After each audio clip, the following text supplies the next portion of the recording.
이 신근TV에 오신 여러분 반갑고요. 고맙습니다. 오랜만에 시사톡톡을 해보겠습니다.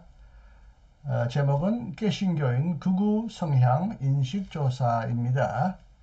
한국기독교사회문제연구원이 지난 8월 14일부터 22일까지 설문조사한 내용인데 우리 기독교인에게 매우 흥미로운 주제이기 때문에 오늘도 이 주제를 다루어 보았습니다. 함께 해주시기를 바랍니다.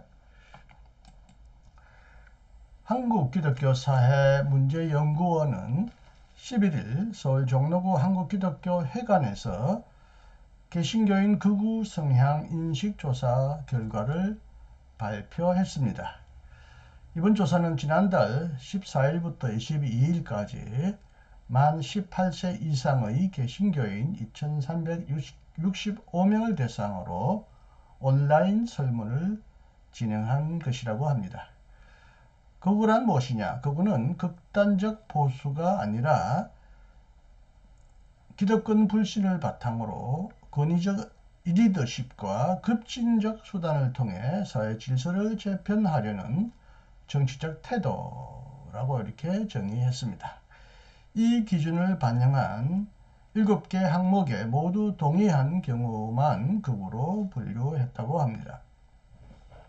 조사 결과 개신교인 중 극우 성향 비율은 21.8%로 나타났는데요. 지난 5월 전국 성인 대상으로 조사한 내용 결과 21%와 큰 차이가 없었다고 합니다. 연령별로는 20대가 28%로 가장 높았고 이어 70대가 24%, 30대, 60대가 23% 순이었다고 합니다. 특히 20대 남성은 32%로 나타나서 같은 연령대 여성 23%보다 현저히 높았습니다. 신앙심이 깊을수록 극우 성향이 강하다는 통념도 확인되지 않았다고 합니다.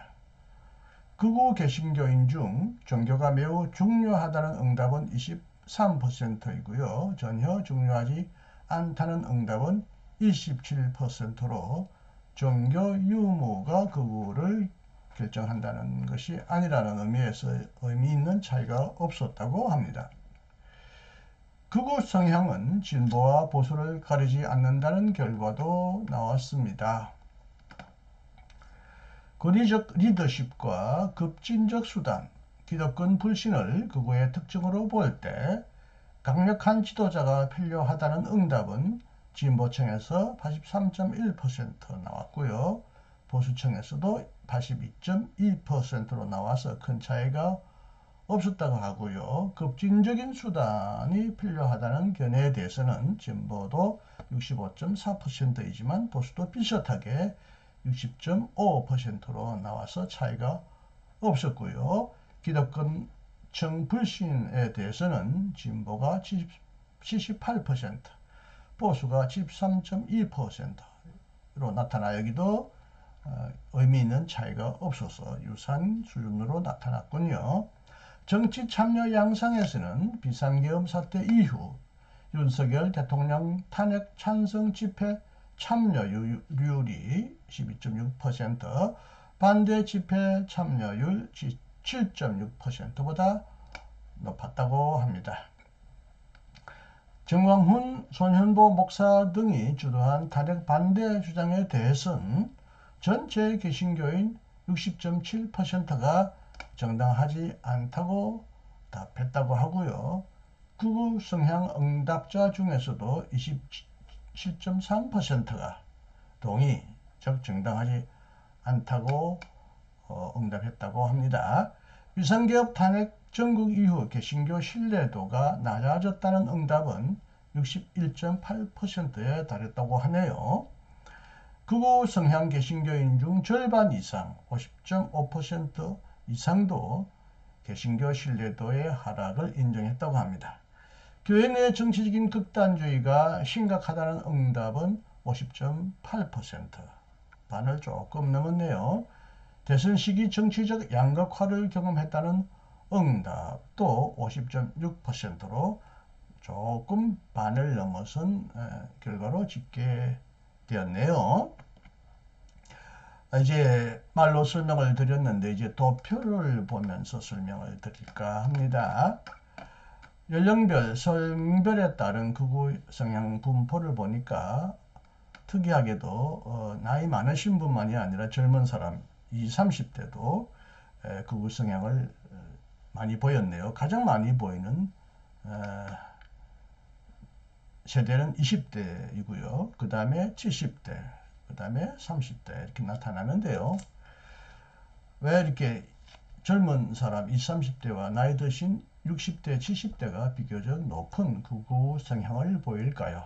제가 사회학자가 아니니까 정확하게 분석할 수는 없지만 아마 이분들은 일단 경제적으로 불안정하고 또 경제적으로 가난한, 그래서 상대적인 결핍감, 박탈감을 가장 강하게 느끼는 세대인 것 같아요. 이런 분들이 극우에 빠지기 쉽죠. 40, 50대는 비교적 경제적으로 안정되어 있기 때문에 극우 성향을 덜 보인다고 볼 수가 있는데요. 흥미로운 것은 남녀 간의 차이는요. 20, 30대에는 남자가 여자보다 더 극우적 성향을 보이고요. 70대도 그렇지만 40대, 50대, 60대에서는 남자보다 여자가 더 극우 성향을 보인다는 이 통계도 흥미롭습니다. 그 원인은 제가 잘 알 수가 없겠는데요.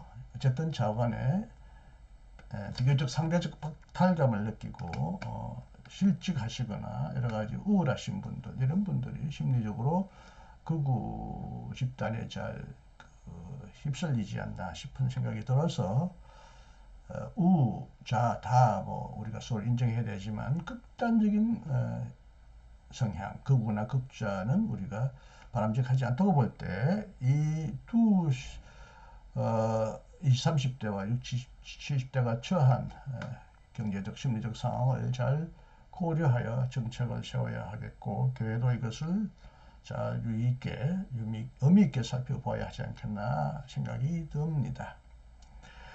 신천지에 사실 젊은 사람들이 많이 지금 빠진다고 하는데 바로 이런 20, 30대의 시대가 처한 그 경제적, 심리적 상황에 근거한 것이 아닌가 싶어서 신천지를 이단이라고 교리적으로 비난만 할 것이 아니라 청년들을 위한, 물론 이제 나이 드신 노인을 위한 교회의 더 적극적이고 또 진정 어린, 진심 어린 배려와 돌봄이 필요하다는 것을 이번 기회에도 꼭 깨닫게 됩니다. 비상계엄 이후 광장 집회에 참여한 경험은 개신교인들이 참여하신 분이 12.6%, 반대 집회에 참여하신 분이 7.9%라니까 참여하신 분이 조금 더 배는 아니지만 배 가까이 나왔다는 의미에서 개신교인들은 그래도 탄핵 집회에 반대하기보다는 참여한 분들이 많았다라는 점을 볼 수가 있습니다. 일부 개신교 극우의 탄핵 반대로 개신교에 대한 사회적 신뢰도가 낮아졌다고 생각하나라는 설문에 약 반 이상 넘는 분들이 그렇다라고 대답했고요. 20.3%, 약 5분의 1 정도가 그렇지 않다고 대답했습니다. 그러니까 대부분이 극우 탄핵을 반대했기 때문에 교회의 신뢰도가 낮아졌다고 보는 것이죠.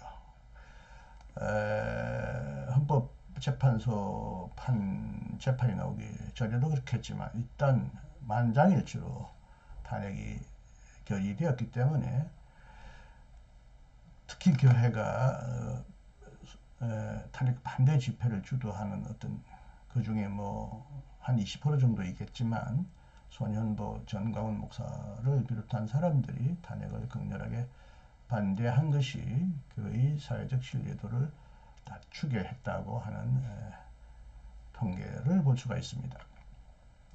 이제 교회 내의 문제로 이제 들어가는데요. 교회 안에도 정치적인 극단주의가 있느냐 심각하나 하는 질문에 50.8%가 심각하다는 것이고요. 25.3%, 4분의 1 정도는 심각하지 않다고 응답했습니다. 절반 이상이라면 교회 내 정치적인 극단주의가 심각하다는 거죠. 정치적인 견해 못지않게 어떤 신앙적 신념, 신학적인 태도의 차이 때문에 교회 안에서도 성도들 간에 또 교단 간에 정치적인 극단주의 간의 어떤 갈등, 대결이 심각하다고 보는 것 같습니다. 교인들 간에도 정치적인 양극화가 크다, 양극화가 있다라고 하는 것이 반 이상 나타났고요. 그렇지 않다는 것이 4분의 1 정도입니다. 5분의 1인가요? 교인들 간에도 이제 정치적으로 견해가 엇갈린다는 거, 일반 세상 사람들의 정치적 양극화가 교회 안에도 들어와서 똑같이 반영된다는 것입니다. 우리 신도들이 교회만 에만 속해 있지 않기 때문에 세상에 속해 있음으로써 세상으로부터 받은 여러 가지 영향이 교회 안에도 들어 미치고 교회 안에서도 서로 정치적으로 양극화된다는 것입니다. 어떻게 보면 자연스럽기도 하지만 세상의 양극화가 교회 안에서 해소되지 못하는 것은 교회의 본질이 제대로 발휘되지 않는다. 교회 안에서도 진정한 정치적인 대화나 토론이 이루어지지 않는다라는 것을 볼 수 있는데, 대부분 교회는 목사님도 정치적인 설교를 하기를 꺼려하고요. 교인들 간에도 정치적인 대화를 하기를 꺼려합니다. 교회가 분열되거나 갈등을 일으킬까 봐 두려워서 그런데요. 반드시 교회 안에는 우좌, 보수적인, 진보적인 사람들이 섞여 있기 때문에 목사도 어떤 한 편만을 들기가 어렵다는 건 이해가 되지만 복음이 정치와 전혀 무관한 것이 아닐진데 교회가 어떤 정파나 인물을 적극적으로 지지하고 반대하지는 않을지라도 어떤 정치적인 이념이나 성향을 교회가 지지해야 될까, 그를 위하여 우리가 노력해야 될까를 위하여 올바르고 건전한 성서적 복음적 견해를 제시하는 일에 교회가 게을르거나 실패했다고도 볼 수가 있겠습니다. 대부분 교회 안에 들어온 반지성주의 대화를 통하여 건전한 합리적인 이성적인 대화를 꺼려하는 이런 반지성주의가 정치적인 양극화에도 크게 기여할 거라고 보고요. 이런 것들은 바로 교인들 간의 정치적인 소통도 못하게 막는다는 거죠. 거의 절반에 가까운 사람들이 교인들 간의 정치적인 소통을 하기 어렵다는 거죠. 우리 사도신경에서 교회가 서로 교통하는 것과 이렇게 고백하는데, 이 교통은 교제, 소통과 같은 뜻이죠. 교인들 간에 서로 물질적인 교통도 하고 정보 여러 가지 걱정도 나누고 하지만 정치적인 문제에 대해서도 서로 허심탄회하게 터놓고 합리적으로 대화하고 설득하는 과정이 전혀 없기 때문에 교회 안에도 서로 소통이 안 된다는 거죠. 이건 교회가 정말 그 자체 안에서도 그렇지만 사회를 향하여 빛과 소금의 역할을 제대로 못하고 있는 가장 근원적인 이유일 것 같습니다. 교회가 반드시 어느 하나의 정치적인 견해에 꼭 기울여지거나 거기에 적극적으로 편들 필요는 없다 하더라도 그래도 복음적인 혹은 예수님의 정치적인 견해에 가깝도록 교회가 노력하다 보면 극단의 어떤 갈등은 일어나지 않을 것이고, 또 자유로운 소통을 해감으로써 교회 안에 견해의 차이도 줄이고, 또 교회가 합심하여 한 마음으로 세상을 향하여 정치적인 발언과 행동을 하기가 수월할 텐데, 정말 교회는 정치적인 문제를 제대로 다루고 해결하기 어려운, 매우 꽉 막혀있는, 매우 답답한, 매우 어떻게 보면 비겁하거나 나약한 집단이 되고 있다는 증거를 보는 것 같아서 매우 안타깝고 섭섭합니다. 교인들 간의 관계 어려움도 이제 신앙의 차이보다는 정치적인 이념의 차이가 훨씬 크다는 거죠. 3배 이상 크다는 거죠. 교인들 간에는 뭐 신앙 고백이나 신앙 간증을 통하여 서로의 신앙을 드러내기도 하지만 정치적 이념을 놓고 앞에서도 말했지만 서로 대화하기가 어렵다는 거죠. 그만큼 교회는 반지성주의, 사로잡혀 있고, 교회도 여전히 지역주의나 어떤 감정에 휘둘리거나 이해관계에 따라 휘둘린다는 측면에서 교회 안에도 교인들 간에 정치적으로 서로 이념을 놓고 대화하고 배우는 이런 과정이 없다는 건 교회의 연약함, 나약함, 어떻게 보면 교회의 쇠약함을 보여주는 불행한 증거가 아닌가 싶습니다. 자, 오래간만에 시사톡톡으로 개신교인 극우 성향 인식 조사를 한번 제가 여러분에게 소개하고 제 나름대로 분석해 보았습니다. 제 분석이 완전히 올바른 분석이 아닐 수도 있겠습니다만은 참조해 주시고, 극우든 극좌든 극단은 결코 좋은 것은 아니라고 봐서 우리는 교회 안에서도 정치적으로 서로 가까이 대화하고 극단적인 행동을 하지 않도록, 그래서 이 사회도 교회가 극단적인 반응과 행동을 하지 않는 교회가 됨으로써 사회적 신뢰도를 높이 쌓아가도록 노력하는 계기가 되었으면 참 좋겠습니다만은 정말 그렇게 될 수 있을까요? 교회에 대한 기대를 우리가 할 수 있을까요? 이것도 참 하기 어렵다는 측면에서 희망이 있는 희망찬 결론을 맺지 못한 것이 또 아쉽습니다. 자간에 개신교인의 극우 성향 인식이 어떻게 나타나는지 우리가 정확하게 일단 알기만 해도 이제 어떻게 진단하고 해결할 것인가를 모색하는 데 도움이 된다고 생각하여 제 유튜브에서 조금 주제 넘게 이 부분도 한번 다루어 보았습니다. 네, 주말인데요. 여러분 오늘도 행복하고 건강하게 보내시기를 바랍니다. 안녕히 계십시오. 감사합니다. 이신근이었습니다.